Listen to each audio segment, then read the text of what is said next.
Hi, everybody. Welcome back to First Chapter Friday.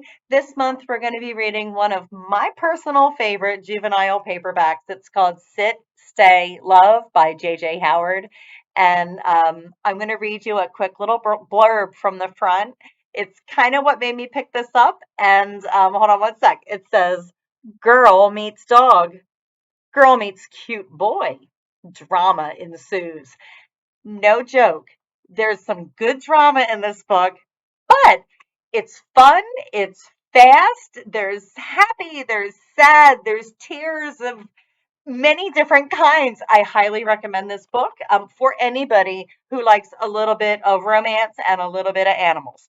All right, so again, Sit, Stay, Love, Chapter 1 by J.J. Abrams. Oh, there's a little thing right before it. It's a little list called People versus Puppies that I would like to read to you before we start. Since number one, people complain. Puppies never do. Two, people can be sneaky mean. If a dog is mad, he'll just bark or maybe even bite. But there's no sneak.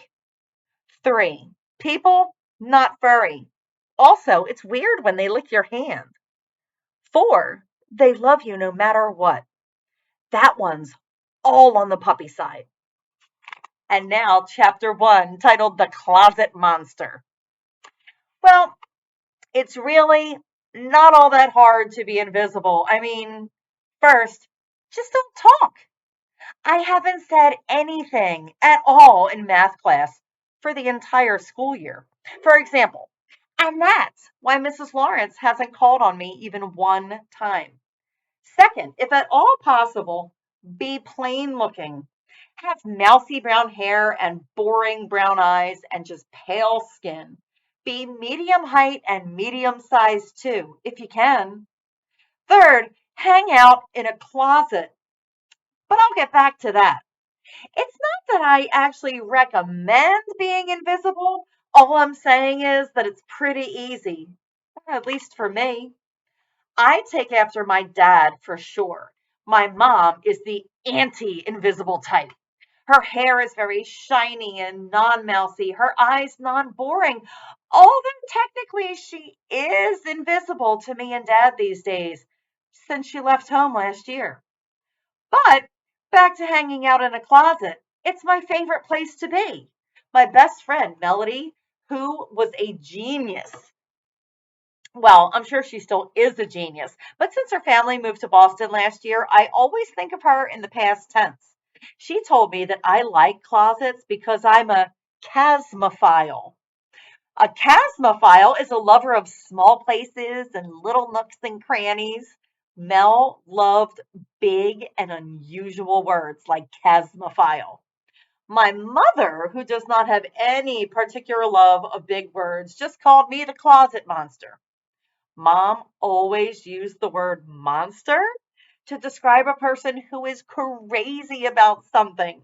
My dad used to be the sports monster, but he later became the couch monster. My mother was the shopping monster, mainly the shoe monster. But me, I'm the closet monster. I'm actually more of a dog monster because I am truly crazy about dogs. But my mother doesn't like anything with hair or that drools, so she pretended that my love of animals was just a passing phase, which of course it wasn't. But anyway, on the night of the fire, as usual, I was sitting in my closet. I was making one of my lists. This one about why I preferred puppies to people, like the list I started reading you earlier. In my room, I had a lot more lists. The most recent one being a list of reasons I deserve to have a dog. I plan to present that list to the couch monster soon. I have been asking for a dog since about birth, and I have to say, I deserve one more than most people do. I volunteer almost every day after school at Orphan Paws, which is a dog shelter right in my town. And if anybody has proved to be responsible enough to take care of a pet, it's totally me. As I made the new list, I started thinking about how much more invisible I had actually gotten since Mel had moved away. Once in a while, it was sort of nice to be able to blend into the background. But most of the time, it was kind of just lonely. I was so lost in my own thoughts that I didn't smell the smoke at all. And with the closet door closed and my headphones on, I didn't even hear the sirens. Uh-oh. My father forgot about me being the closet monster. So the very last place the firefighters looked was where I actually was. I guess they had to go through the whole house twice. It was getting pretty smoky by the time a fireman yanked open the door, started yelling at me, and threw me over his shoulder like a sack of potatoes and hauled me down the stairs and out the front door. I sat there coughing on the front lawn with most of my neighbors just staring at me. My invisibility shield was definitely off at the moment. Where's my dad? I asked the fireman who deposited me on the grass. The man kind of just glared at me, turned around, and headed toward our house. A few seconds later, a different fireman came out of the house with his arm around my dad, supporting him. Dad's face was really red and he was coughing even harder than I was. I ran all the way up to him before realizing that I couldn't remember the last time we'd actually hugged. My dad just wasn't like a hugging sort of guy. But right then, he picked me up and he squeezed me really tight. And then a few seconds later, he put me back down and started yelling at me. You almost gave me a heart attack. Where on earth were you hiding, Cecilia? Why didn't you come down when you heard those sirens?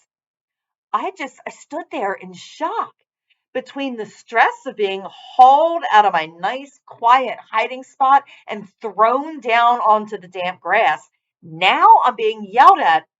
I had to blink like really hard to keep from crying. I'm sorry, I said, putting my hands up in some sort of surrender. All I really wanted at that moment was for him not to be mad at me. His face softened. Oh my God, I am so sorry, Cecilia. Cecilia, you just scared me to death. When I couldn't find you. His voice trailed off, and then he enfolded me in another hug. We stood watching the firefighters shoot great streams of water into our house for a while until one of them came over to talk to Dad. They walked a little bit away from me, far enough so I couldn't hear what they were saying. When Dad finally walked back, he told me we were going to have to go to Aunt Pamela's house for at least the night. Ugh, staying at Aunt Pamela's? I'm not trying to be over dramatic here or anything, but it might have been better off to just have been left in the closet. Ugh. And that is the end of chapter 1 of Sit, Stay, Love by J.J. Abrams. Now, it's kind of obvious we haven't gotten to the very important part here, but I love this book. I hope if you decide to continue that you also enjoy it as much as I did. And also, I read this book to one of my kids when I believe they were about 8 or 9 years old. So it actually does work as a read along if you're a parent looking for something to connect with one of your kids. It's a really cute book. All right, so have a wonderful time. Again, this is available in our catalog. I believe it's in paper only form right now. All right. Thanks so much. Have a great month, and I will talk to you next time. All right. Bye.